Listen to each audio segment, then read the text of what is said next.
باللہ من الشیطان الرجیم بسم اللہ الرحمن الرحیم۔ ظاہر ہے کہ آج یوم غم 8 شوال کی مناسبت سے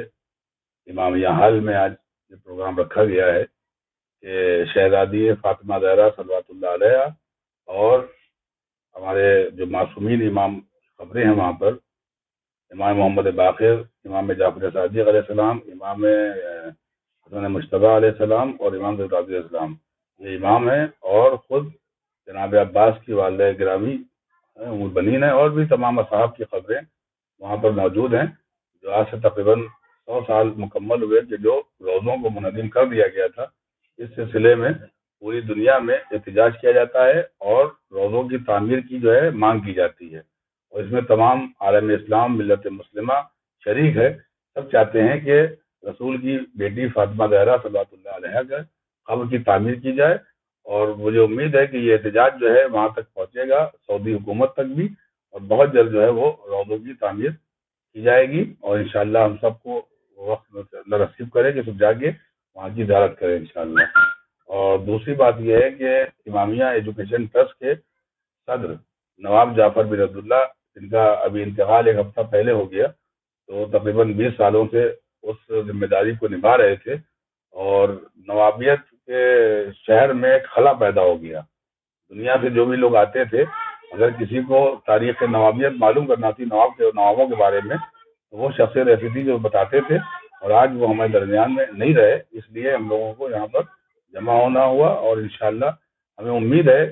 کہ پروردگار عالم ان کو جنت میں بہترین مقامات دیں گے، کیونکہ انہوں نے ہمیشہ اپنی زندگی میں محبت اہل بیت، ذکر اہل بیت ہمیشہ جو ہے اچھی طریقے سے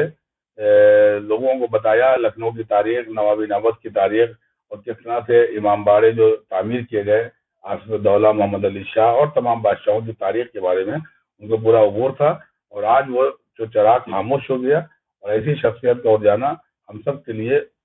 قابل افسوس ہے، اور ہم لوگ اسی لیے یہاں پہ جمع ہوئے ہیں۔ اب آپ کے سامنے مولانا راجانی صاحب تشریف لائے ہیں گجرات سے، جو آل انڈیا شیعہ پرسنل لا بورڈ قدیم کے نائب صدر ہیں، اور صرف ہندوستانی میں نہیں بلکہ پوری دنیا میں اس سلسلے میں جاتے رہتے ہیں، اور خاص طور سے 8 شوال کے موقع پر زیادہ تر وہ لکھنؤ سے خاص طور سے آتے ہیں تاکہ ان تمام پروگرام میں شرکت کریں، اور الحمدللہ اس وقت وہ موجود ہیں، وہ بھی اپنے خیرات کا اظہار کریں گے۔ بسم اللہ الرحمن الرحیم۔ سب سے پہلے تو ہم نظام جنت البقیع کا تذکرہ کرتے ہوئے یہ کہیں گے کہ یہ دنیا کا سب سے بڑا پروٹیسٹ ہے جو 100 سال سے چل رہا ہے، اور پوری دنیا میں یہ پروٹیسٹ ہو رہے ہیں، لیکن اب تک اس کا کوئی نتیجہ برآمد نہیں ہوا ہے۔ 10-20 سال میں تو پورے ملک آزاد ہو جاتے ہیں، 50 سال میں تو نسلیں یہ بدل جاتی ہیں، لیکن 100 سال ہو گئے ہیں، لیکن اب تک کوئی جواب نہیں ہمیں ملا۔ اور قابل افسوس بات یہ ہے کہ ہمیں لگتا ہے کہ ہمارے اپنے کچھ دشمن ہیں، اس کے اوپر بھی ہمیں ذرا غور و فکر کرنا چاہیے۔ اس وجہ سے ہم لوگ یہ بولتے رہتے ہیں، اور ایسا نہیں ہے کہ ہمارے اپنے اختلاف اپنی جگہ پہ،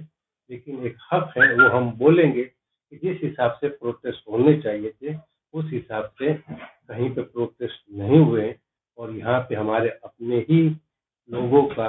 وہ ہاتھ ہیں، ہم اس میں دوسرے لوگوں کو ذمہ دار نہیں ٹھہرائیں گے۔ اور دوسری بات ہے کہ جو ہمارے ادارے کے جو معاون اور مددگار تھے، میر جعفر عبداللہ صاحب، وہ بھی اس دنیا سے رخصت ہو گئے، تو ہم اس کے لیے بھی بہت مغموم ہیں، بہت ہی غمزدہ ہے۔ اور کہا یہ جاتا ہے کہ رمضان مہینے میں انسان جو ہے وہ خدا کا مہمان ہوتا ہے۔ میر جعفر عبداللہ اللہ کے مہمان تھے، تو اللہ نے کہا کہ تم ہمارے مہمان ہو، ہم تمہیں یہیں پہ ہم رکھ لیتے ہیں، لہٰذا ہم یہ بات کہہ سکتے کہ من مات علی محمد مات شہیدہ، جو محبت اہل بیت میں مرتا ہے وہ شہید۔ اللہ الرحمن الرحیم۔ جیسا کہ اس سے پہلے ہمارے قبل ہمارے بزرگ علماء کرام اس پہ تحقیق کر چکے کہ آج 8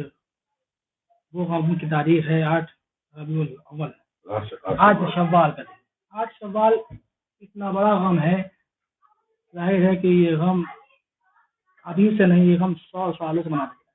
یعنی پہلی جب رسول کی بیٹی جب زندہ رہی، جب تک شہزادی حیات رہی، جب بھی انہوں نے مصائب کا سامنا کیا، اور جب وہ دنیا میں نہیں رہی اس کے بعد بھی ان کے ظلم جو ہو رہے ہیں، ظلم سے اس کے بعد بھی وہ چین سے رہے.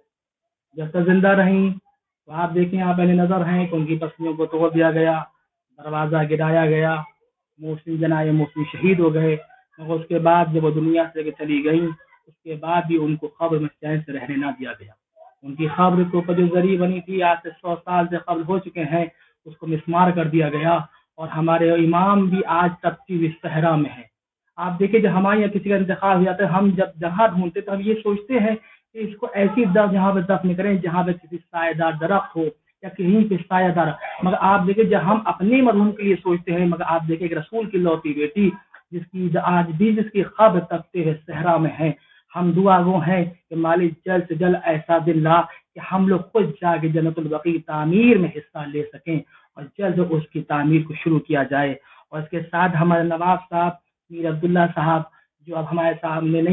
نہیں رہے، اس سے قبل ہمارے ساتھ تھے، اور امام ایجوکیشن میں کافی ان کا تعاون بھی رہا، کس طرح ہر طرح سے وہ شانہ بشانہ رہتے تھے. آج وہ ہمارے درمیان نہیں ہیں. ہمیں اس بات کا بہت افسوس ہے کہ ہمارے درمیان سے ایک نیک اور صالح انسان گزر گیا. الحمد للہ رکھا گیا، اور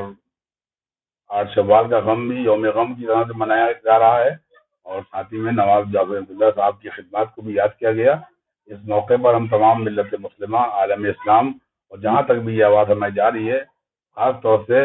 شہزادی فاطمہ زہرا صلی اللہ علیہ کے روزے کے سلسلے میں ہم سب سے یہ اپیل کریں گے کہ آپ حضرات جو ہے وہ سعودی حکومت سے یہ مانگ کریں، ڈیمانڈ کریں کہ وہ جلد جلد جو ہے وہ روزے کی تعمیر ہو. اور دوسری بات ہے، نواب جعفر عبداللہ صاحب جو کہ 20 سالوں سے ادارے کی خدمت انجام دے رہے تھے، ہزاروں بچوں کو، غریبوں کو، بیواؤں کی مدد کر رہے تھے، وہ آج نہیں رہے. اس لیے یہ پروگرام رکھا گیا. خدا آپ سب کو سلامت رکھے انشاءاللہ. مجھے امید ہے کہ آئندہ انشاءاللہ بہت بڑے پیمانے پر ایک مجلس جو ہے امامیہ ایجوکیشن ٹرسٹ اور آل انڈیا شیعہ پرسنل لا بہت قدیم، جس کے نائب صدر ہمارے راجانی صاحب ہیں، مولانا راجانی صاحب ہیں، اور یہ انشاءاللہ پروگرام جو ہے چھوٹے امام باڑے میں بہت جلد اس کی تاریخ کا اعلان کیا جائے گا. خدا حافظ.